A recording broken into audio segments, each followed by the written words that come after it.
To the left of me are our great panelists. We have Ms. Deborah Foster Bonner, President of Reunite Chatham, right? President. Let's get this young lady a hand. We have C. Powell, Chatham Park Manor residents. All right. And Maria Haddon, Participatory Budgeting Project. And Reverend Jackie Lewis, SEIU and Cal. Okay, and I missed you. Give me your name again. Right, Ms. B. Jasper, and she's with the TIF. Yep, I'm a TIF representative on 67th Street. I got you. Okay, let's give these ladies a hand.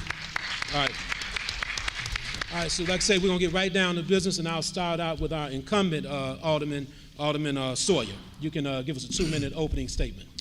Thank you very much, Mr. Hardeman. I really appreciate it, and thank you all for coming out. I've been really excited about serving my first term here as Alderman in the 6th Ward. Although I think we've got a lot accomplished, we have a long way to go. When I got into office, we were faced with crumbling infrastructure, spikes in crime, and stagnant business corridors. So what we've done is develop plans to address each and one of those areas of concern. We have paid for plans through CDOT. We've worked together collaboratively with various organizations, including all my community organizations and the Inglewood CDC. We're putting together plans now, and now it's ready to implement those plans. We started by rezoning and working on areas of 71st, State Street rather, between 79th and 69th, because we wanted to establish that as a retail corridor. We're working on 75th, 69th, Halsted, and trying to improve these areas as the economy tends to grow. Legislatively, I'm proud of my record being the co-chair of the Progressive Caucus. We've been standing up on issues as relates to privatization initiatives, against school closings, and for an elected representative school board. Been active, voted against the red light cameras, speed cameras rather, and we've been active in all areas of progressive politics throughout the city of Chicago, and in particular the 6th Ward.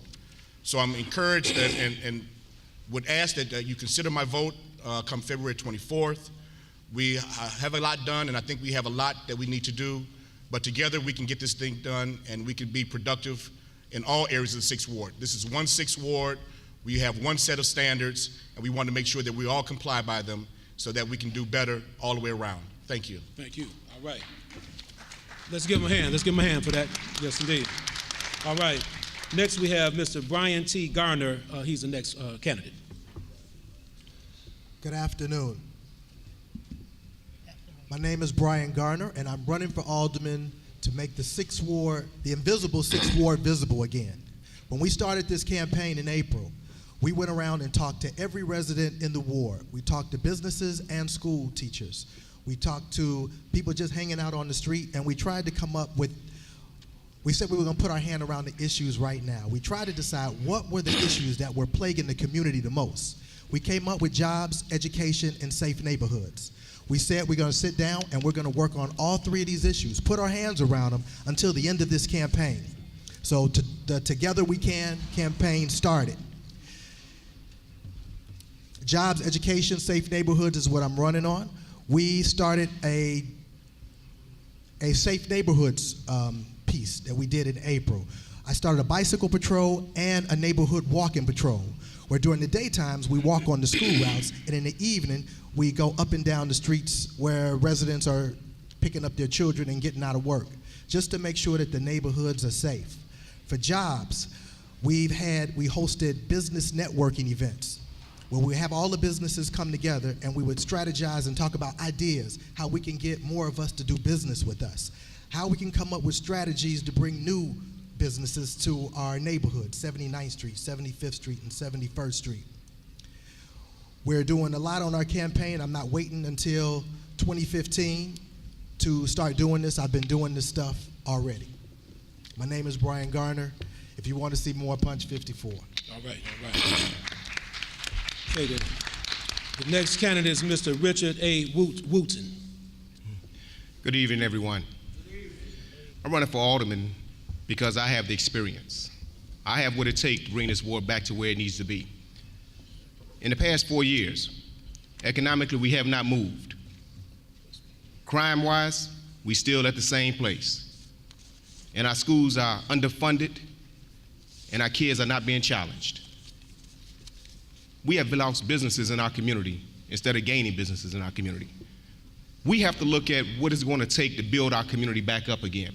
The 6th Ward used to be one of the most prosperous communities in the city of Chicago. It was one of the top 5 voting wards in the city of Chicago. And when people wanted stuff done, they always came to the 6th Ward. In the remapping, we've lost a third of our most powerful base: Chesterfield, West Chesterfield, and Roseland Heights. And we picked up a third of Inglewood. I've been talking to the Inglewood community, and what they say is that a lot of them don't come out and vote because they don't believe in the political officials. They've lost hope. They lost the dream because they allowed Inglewood to go jobless, homeless for many years. And what they need right now is not an alderman that's an 85% stamper for the mayor. What they need right now is someone who has the guts to stand up to whoever the mayor is on the 5th floor and work hard for their community. I'm a 10-year military veteran, I'm a 21-year Chicago police officer, and I'm a pastor. I have the passion for the people, and I will work hard and I will fight hard for the people. The power is not in my hands.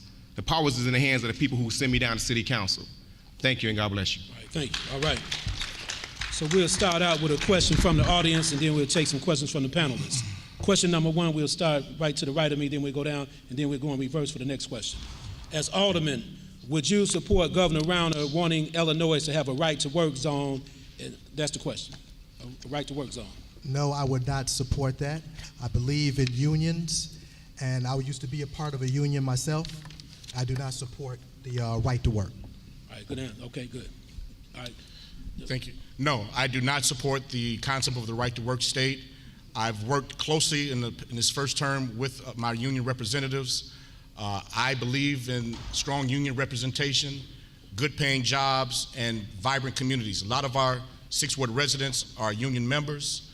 We want to make sure that we keep them in their jobs so that they can continue to pay their mortgages, continue to buy goods and services, and be a benefit to the community as opposed to a drain and a burden. Thank you. Thank you, bro. All right. As a 21-year Chicago police officer, a union man, I'm not in a position to say I would support that because I would not support it. I believe in the people, and I believe in supporting people and making sure that people, their families have an opportunity to bring food home on the table, to have a place to live. We can no longer allow our people to become subjective to being less than where they are. We have to begin to focus on increasing every family. Thank you. Thank you so much. All right, good. So at this time, we're going to take a question from the panelists, and starting right here. Yeah, whoever, yeah. Whatever. Yep, just make sure you talk to the mic. Yep. I'll do my best. Hello, everyone. I am the TIF representative of the 67th and Wentworth Street TIF, which is inside of the 6th Ward. My question to the candidates is, there are no budget lines for expense for me to reach out to the 8,000 people that are within that TIF. The TIF is only 3 years old. What I'd like to know is how would you use your aldermanic office to assist me with engaging with the residents in the district and maintaining transparency? We'll start with Mr. Wu. We'll start with you. You know, the TIF is a big problem that we have in the city of Chicago because it's controlled by one person and one person only. When you have a $1.7 billion funds of TIF money sitting somewhere and the city can't actually utilize it, we have a serious problem. But also, we have to understand that when we talk about TIFs, we have to be very careful. Now, Alderman Sawyer, he did actually put out and put an ordinance together for transparency. But that ordinance has been stuck in the Rules Committee, and it hasn't actually hit the floor yet because now we see that we may have a serious problem with trying to get the TIF project underway and getting the transparency. So we need to begin to actually, as a community, as people, start actually making sure that our aldermen have the power they need in order to fight this here mayor or whoever the mayor is to actually make sure that we can have a transparent TIF. We have TIFs right now that are supposed to be used for blighted areas, but yet at the same time it's being used downtown and it's being taken away. When we use a TIF and it is actually at its full capacity, we should actually automatically stop the use of that TIF and then put it back into the general budget so the community can once again begin to take and receive the tax monies for that TIF, so our schools can be funded, safety can be funded. We have to be very careful how long we stretch our dollar, because it's called borrowing from Peter to pay Paul, and we don't have time for that. Thank you, appreciate that. Okay, Alderman Sawyer. Yes, thank you. I'm glad Mr. Wooten had recognized our work that we've been doing on the Privatization, Transparency, and Accountability Ordinance, which is now in Workforce Development. It has been moved out of Rules and in the Workforce Development Committee, so I appreciate that. As it relates, B, to your question at the 67th Street TIF, the problem with the TIF currently is that it's not funded right now. There's no increment currently in the TIF fund. What we're proposing to do by working on the proposal I have for a call center for the former Kennedy King site, we will be in a position to jumpstart and fund the TIF. The problem with the TIF currently is that there's no money there. In order for you to have funding to do what you need to do, it has to be funded. And we have a mechanism to fund it, and we're going to announce that very soon. And it's also going to provide upwards of 2,000 new jobs in the Inglewood community. We're very excited about it, and that will help solve your problem as far as communicating with the 8,000 residents that are over there and get you adequate funding to do your job. Thank you. Thank you, appreciate that. All right. Yes, the TIF tax increment financing is a very good program. It's a great program if it is used right. But right now it is turned into a slush fund for the mayor. What we need to do is make sure that we have public meetings and community meetings so everybody knows what's going on with the money, and that way we can have better accountability of what's going on. Okay. Is my mic on? Yes, yeah, Now, talk about you it. might talk a little closer on that one. Right. Some of the mics are different than others. Okay, all right, I'm sorry. I'll try to speak a little bit louder on my next question. Thank you. All right, good enough. All right, here we go. This is another question from the audience. As far as education, what would you propose for the abandoned school buildings? How has your work on the south side benefited the children? So what solution do you all have for the abandoned school buildings? And we'll start with you right here. For the abandoned school buildings, I know when I was growing up, we used to have something called social center, where when the school was over, the kids all came downstairs and they would roller skate, they would play basketball, they had arts and crafts going on. Since the buildings are already there, they already have to be heated, I want to propose that we bring that social center back. And we start doing those kind of things again to keep the kids safe and make the neighborhood safe. Good, okay, appreciate it. Alderman Sawyer. Thank you. Social centers are great things, and no doubt about it, I think we all would agree to that. The problem with social centers as it stands currently, how we fund them. We need to make sure we have a funding mechanism in place through various state and federal resources to make sure that we can do things like that to fund it, because Brian is absolutely correct. We are heating these buildings. All 50 schools that are closed still have to be heated and maintained at several $100,000 a year apiece. So we have to make sure that we can get viable uses, productive uses, and uses that can at least sustain themselves in the future. We have been working with RAGE and the Inglewood CDC on the 2 schools that have closed in the 6th Ward. One closed in the 6th Ward, one closed in the portion that we're acquiring, and that's Yale and Wentworth. So we are working together with various organizations to repurpose these schools to a productive use, to a use that would benefit the community and would benefit children and adults alike. So we're very excited about that. Thank you. Appreciate that. All right, Mr. Wooten. You know, those buildings were gyms when they was actually being utilized by students, and they're still gyms now in our community. We need to retake those schools back and open them back up and make them community-based trade centers. You know, our people need trades. They need a place where they can actually learn how to actually obtain certain skills that will help them get jobs. We can actually open those schools up in the afternoon hours where kids can use those schools as recreational facilities. They still got the basketball courts in there. They still have the classrooms in there. We have organizations in the community that's willing to come out and work with these kids, work with these people, give them the resources they need in order to have a better life. You know, we just can't allow them just to sit there and not actually be productive because we're spending money already on them. What sense do that make? We have to actually utilize it for the gyms that it is and make sure that we're able to actually prosper out of it. We want to have community trade centers because we got vacant properties in our community that we can utilize and teach people how to actually do construction work, plumbing work, electrical work, and then they can go around and fix up the other abandoned properties in our community. We can use those properties to help our community become much better and prosperous. Thank you. All right, right, thank you so much. Appreciate that. All right, now we'll take another question from our panelists over here. According to the CCH, which is the Chicago Coalition for the Homelessness, in their 2014 analysis, the demographics of Chicagoans experiencing homelessness was in excess of 70,000 people. Of that number, 50.5% of them were families, with 48,743, or 35% of them being children, and the other 15% being grandparents trying to rear children. These family members are your constituents. The Department of Housing enforces regulations that restrict extended families residing in subsidized units.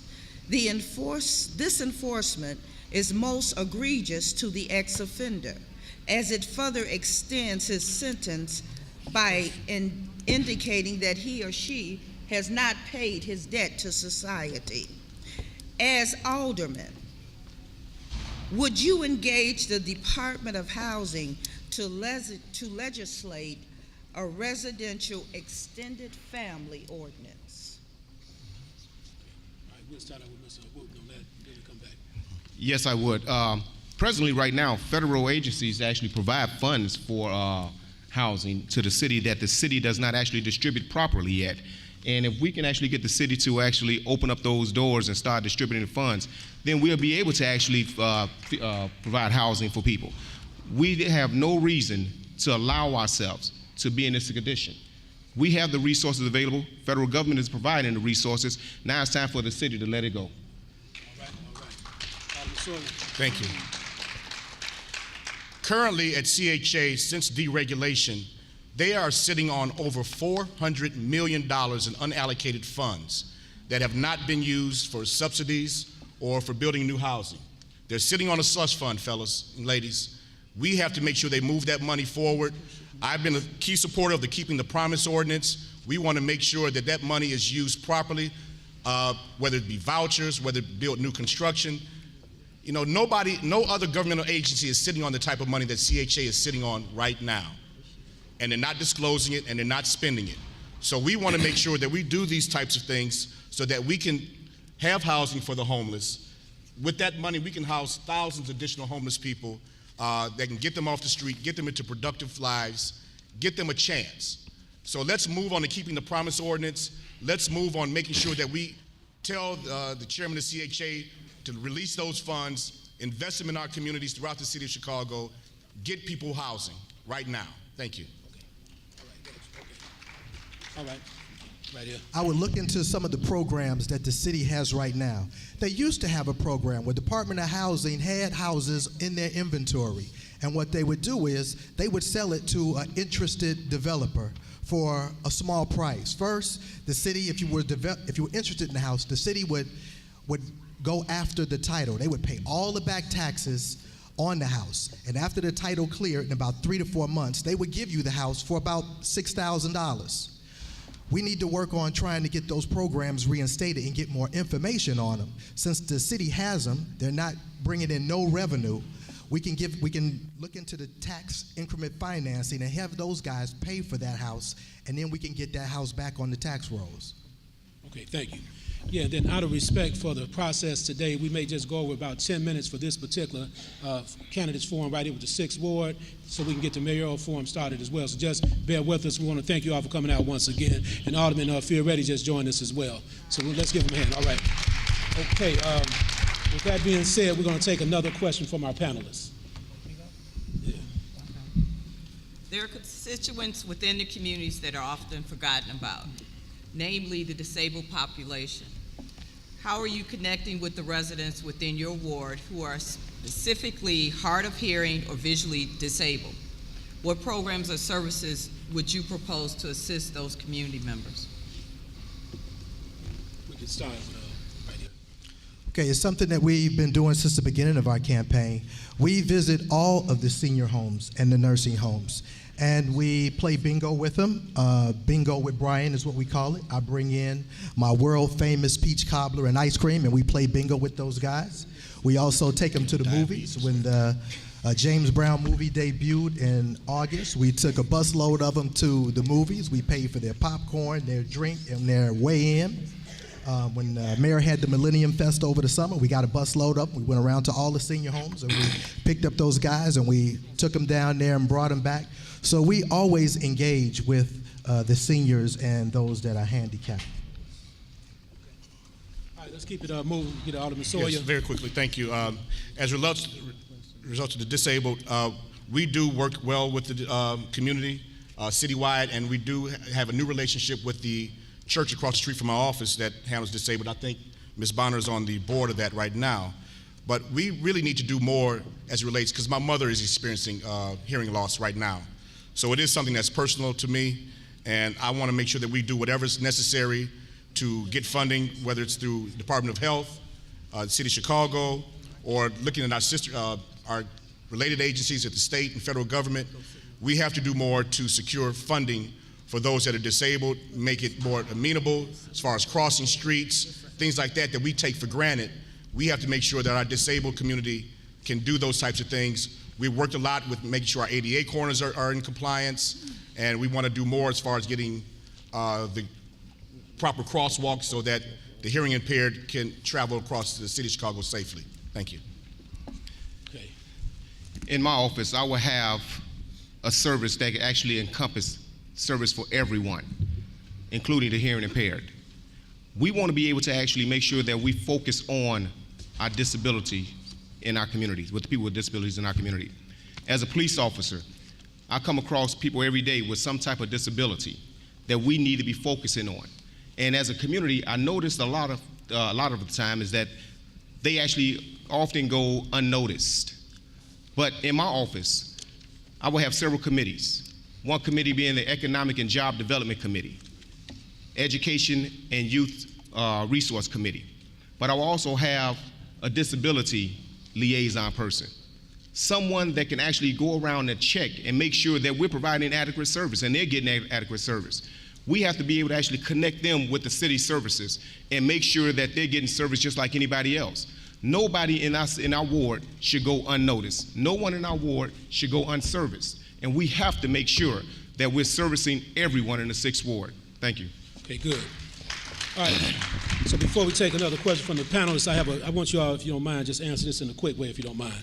This is from the audience. Does the rezoning of State Street pave the way for the hotel on 76th Street? What is your position on the hotel on this particular site? And the person that sent this question and said the community is clearly against it. So what is your position? And that's that. So we can start with Mr. Wooten over here. The community is solely against this process. And what we found out is that we were actually notified later in the game that the existence was actually coming about our way. We were not notified, the community wasn't notified, and there was a very unfair practice that has been going on in our Aldermanic office for some years now. We need to be able to actually understand that when a community say they don't want a hotel, then don't put a hotel there. If they say they don't want no liquor store, don't put a liquor store there.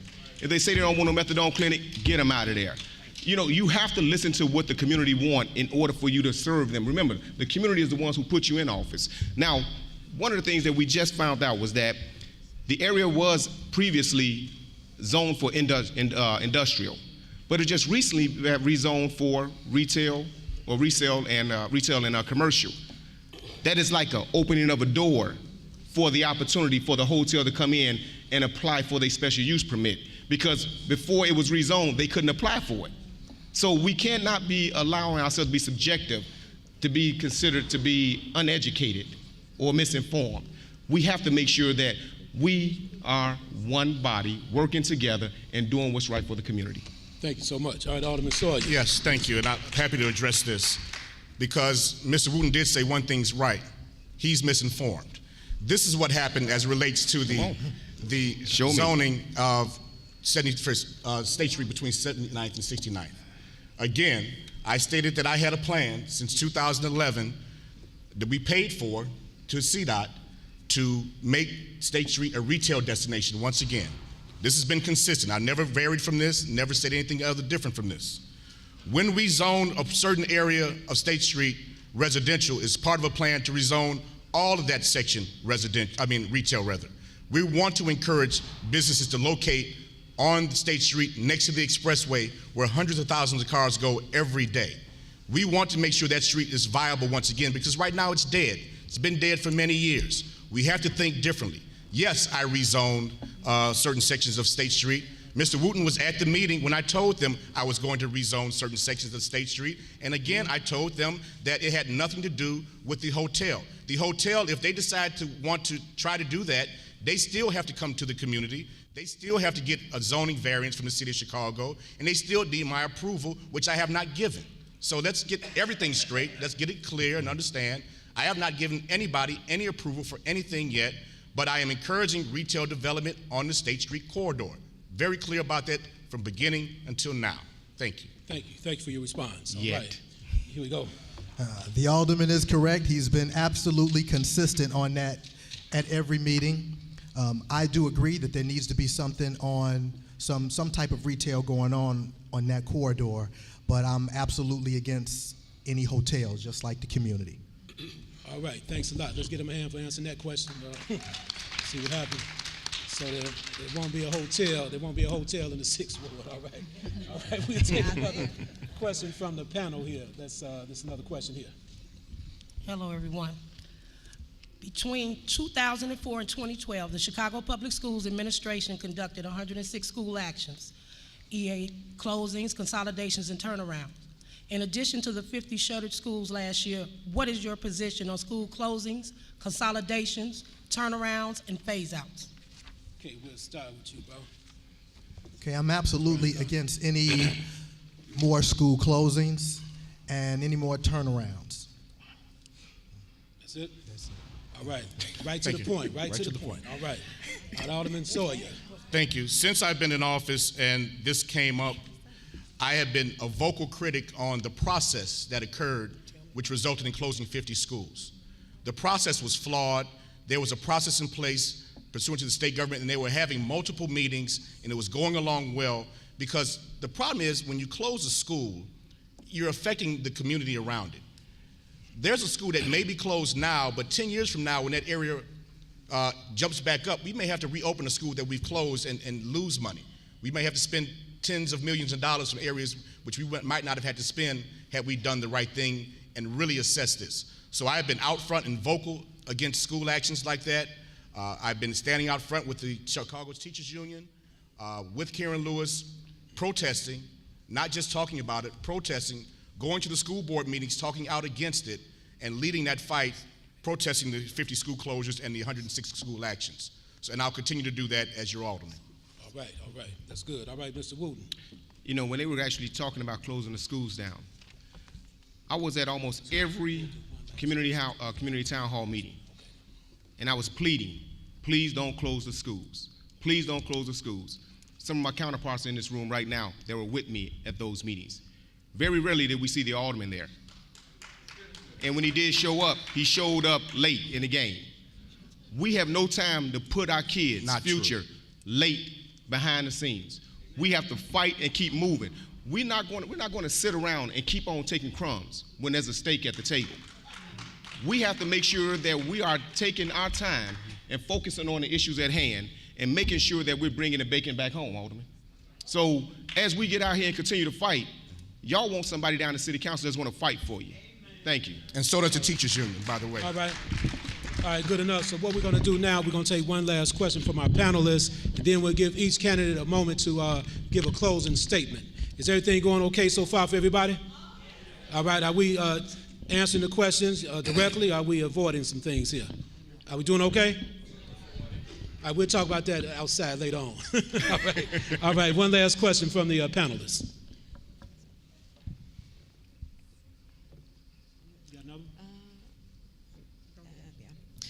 Hello, one last question. So participatory budgeting is an innovative process used to efficiently and democratically budget dollars for public needs. This process of community members deciding how to use their own dollars is successful all over the world, including here in Chicago and in places as far as Brazil and also in New York. What do you think about community members in your district coming together to improve the community through a participatory budgeting process? If you're elected, will you use participatory budgeting to allocate your aldermanic menu funds? That's a good question. Yes, I do believe in the participatory budget process, but I also want to make sure that I'm at the table because as alderman, I walk every street in the ward, I walk every alley. So I know what services, what sidewalks, what streets need new street lights, new alleys. I know what the residents need. So I want to be at the table also, and it's not whatever the community says goes. I will also be at the table because I know what the residents of the ward need also.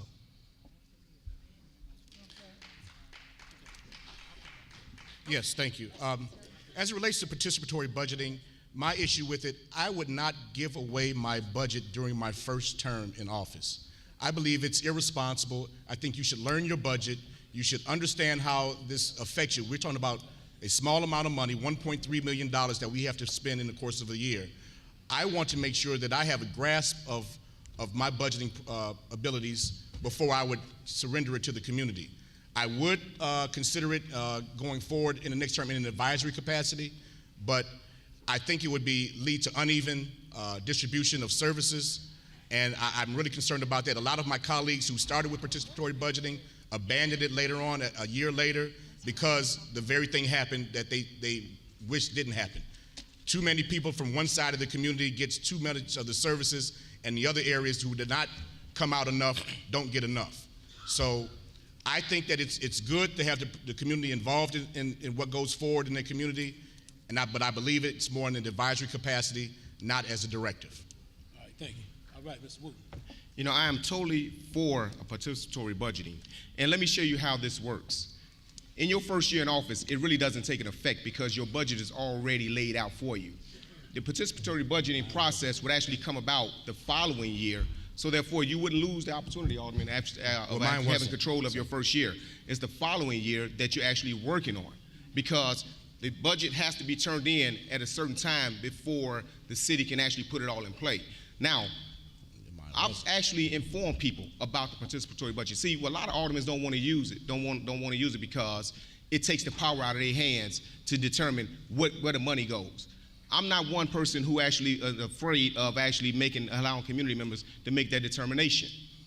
We had a participatory informational in my office earlier last month, and we're going to have another one on February 18th. So if you're interested in knowing more about participatory budgeting, we have an expert that's going to be in my office telling you about it, letting you know how it's laid out, and we're going to go and make sure that everyone have an opportunity to be a part of this process.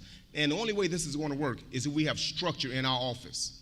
My office will have structure because, like I said earlier, we're going to have committees, and the committees are going to consist of members from the various different communities in the 6th Ward as well as stakeholders. And when we come together, we're going to make sure that we're working together to resolve our issues in our community. That's the only way it's going to work. So if you're interested in actually learning more about participatory budgeting, please pick up some information out there. Okay. All right, let's give them a hand. And this is what we're going to do now. We just had this one last question. I want you to answer the question as quick as you can, and then at the same time, add your closing remarks to the back end once you answer the question, okay? So come on with it, young lady. Thank you. I've been a 50-plus resident in Inglewood. I am responsible for an organization called Resident Matters, and we've been trying to close the gap with our aldermen because our community is divided into 5 parts, 5 different wards, 5 different aldermen. And that seems to be tearing us apart as well. So I'd like to know, from your standpoint, gentlemen, what do you think you would do to close that gap and make those of us who actually live over there feel more comfortable about having our aldermen have all of our best interests in mind? Okay, we'll start. Matter of fact, we'll start with Alderman Sawyer with this, and then we'll keep it going. And you said incorporate the closing. Yeah, if you don't mind. No problem. Very quickly, thank you for the question. My process is we treat the 6th Ward as one. We don't separate Inglewood from Park Manor or Chatham from Chesterfield. I believe that we should have a certain set of standards for our ward, and we should stick to them. I've been spending a lot of time in Inglewood, working with a lot of organizations in the area, and I believe Inglewood is an up-and-comer. It's an area that I have appreciation for, and I want to make sure that we do what's necessary. As it relates to presence, we were happy to do an Alderman in your area last summer, which was to a great success. As a matter of fact, we want to extend it out to the point of putting a satellite office in the Inglewood area because we got such good responses from the Alderman in your area last summer, where we moved our offices out of our regular office and we went to a business location and set up office there. We had one at Castagna Cafe, we had one at Brown Sugar Bakery, Flex Coffee, and the like, and it was very successful. But in closing, I just want to say that I want to thank you all for coming out, first of all, and I want to say that I'm proud to stand on my accomplishments during my first term. I was proud to be elected co-chair of the Progressive Caucus. We have done tremendous amounts of legislation aimed at the working families, and I think one of my opponents stated that my record was about 85% voting with the mayor. I'm proud of that.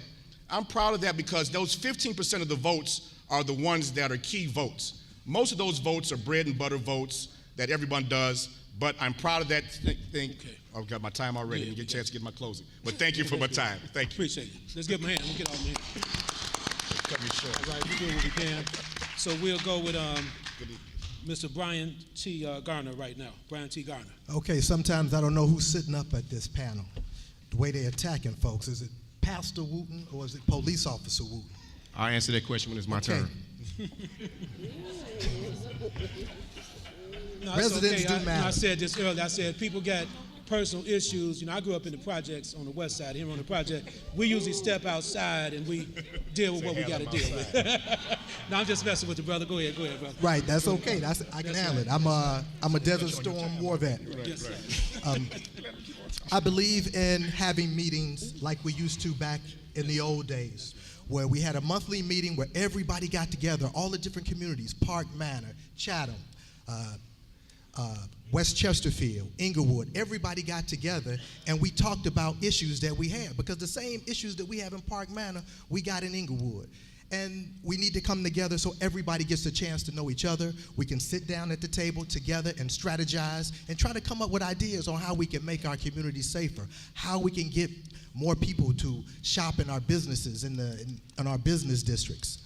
My name is Brian Garner, and Punch 54. Thank you, brother. Let's give him a hand. All right. Last but not least, we have Mr. Wooten, Mr. Richard Wooten. The answer to this question is I'm all in one. But anyway, when it comes down to community involvement, I believe in engaging the whole community. When I talked about having committees, we're talking about having committees not only from Park Manor and Chatham, but also from Inglewood. We have to learn how to work together as a group in order to be able to fulfill what we need to fulfill for our future. So I'm all about communication. We're talking about bringing everyone in as a couple, working together as a couple, and making decisions together as a group, okay, so we can move forward. Now, my line of work tells you that I'm a very passionate man. 21 years with the Chicago Police Department, 10 years United States Army veteran. Served in the Desert Storm War, and one of the best positions I've had in the police department is the beat liaison officer. I held community meetings and I worked with the community to problem solve and to make sure they got everything they needed in order to have a better relationship with the police department. I'm a pastor, yes, I am a pastor. And people say, how can you be a pastor and a police? I say, God gave me both jobs and I do both of them well. If I'm your alderman, I can make sure that you're gonna have somebody that's gonna represent you and nobody else. And I thank you all for coming out, and understand, up here you heard things that were not true. You have people who can't even get a city job anymore because they took the city's money, opportunities, and they made way for themselves. So we have to make sure that we're looking the best person in the face and doing the best things. The truth is the truth, and God bless you. All right, we want to thank you, and let's give all the candidates another hand. Let's do that. All right.